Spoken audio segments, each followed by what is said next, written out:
ভাই গতকাল রাত্রে অবস্থা পুরাই খারাপ। হাদির বিচার চাইতে গেছে, ওদের উপর হামলা হয়েছে পুলিশের। হ্যাঁ, এখন দেখবেন এই বিষয় নিয়ে কোনো কন্টেন্ট ক্রিয়েটররা কথাই বলবে না। হ্যাঁ, তারা এখন চুপ মেরে বসে থাকবে। হ্যাঁ, আর ডক্টর ইউনূস তো আছে এক বড় মাথার চোদ।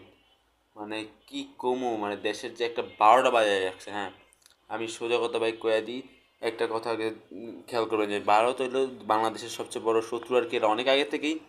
এখন ছাত্র জনতার শত্রু হইলো পুলিশ, এটা আজীবন থাকবে। হ্যাঁ, আপনার পুলিশ আপনি যতই ভালো করেন, হ্যাঁ, পুলিশের পোশাকের রং বদলাইছে বা ওদের চরিত্র, আপনি কি দিয়া ধুইবেন জীবনও বদলাইবে না চরিত্র, বুঝছেন? এটা পরিষ্কার হবে না ওদের চরিত্র।